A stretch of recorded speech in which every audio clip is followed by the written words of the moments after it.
एक ऐसा देश जहां रहते हैं केवल 23 लोग। एक ऐसा देश जो अपनी अजीबोगरीब परंपराओं के लिए जाना जाता है। ऐसा माना जाता है कि इस देश की लड़कियां पूरी दुनिया में सबसे ज्यादा सुंदर और लंबी होती हैं। इस देश की कहानी के बारे में जानकर आप हैरान रह जाओगे, क्योंकि यह बड़ी दिलचस्प कहानी है। इस देश के पास है खुद की करेंसी, खुद का फ्लैग और खुद की सरकार, जो केवल इन 23 लोगों के लिए बनाई गई है। आखिर क्या है इस देश की पूरी सच्चाई? चलिए जानते हैं। ऑस्ट्रेलिया के पश्चिमी तट पर एक छोटा सा देश है जिसे द प्रिंसिपैलिटी ऑफ हट रिवर कहा जाता है। यह देश इतना छोटा है कि शायद आपने इसके बारे में कभी सुना भी नहीं होगा। हट रिवर की कहानी बड़ी दिलचस्प है। यह कहानी शुरू होती है 1970 में, जब एक किसान लियोनार्ड कैसली ने ऑस्ट्रेलिया सरकार से नाराज होकर अपनी जमीन को अलग देश घोषित कर दिया। आप सोच रहे होंगे कि भला कोई अपनी मर्जी से कैसे अलग देश बना सकता है, लेकिन लियोनार्ड ने ऐसा ही किया। दरअसल उस वक्त ऑस्ट्रेलिया सरकार ने गेहूं की खेती पर पाबंदी लगा दी थी।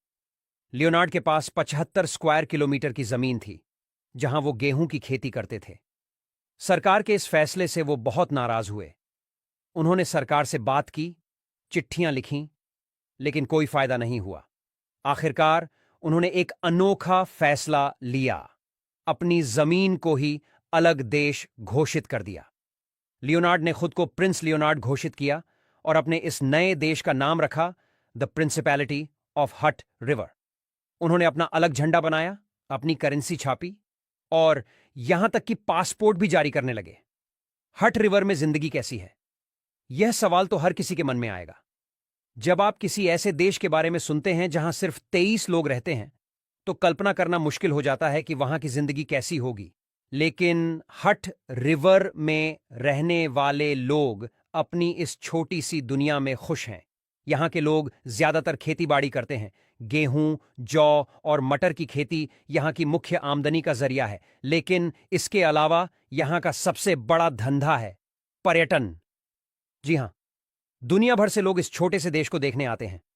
यहां आप प्रिंस लियोनार्ड के पुराने कपड़े, उनके द्वारा लिखी गई चिट्ठियां और यहां तक कि उनकी पुरानी कार भी देख सकते हैं। म्यूजियम में एक खास कमरा है जिसे रॉयल कॉलेज ऑफ हेयर ऑल्ड्री कहा जाता है। यहां हट रिवर के झंडे और अन्य प्रतीक चिन्हों के बारे में जानकारी मिलती है। हट रिवर की एक खास बात है इसकी गुलाबी नदी। जी हां, आपने सही सुना, एक नदी जो गुलाबी रंग की है। इस नदी का नाम है हट रिवर, जिसके नाम पर ही इस देश का नाम रखा गया है।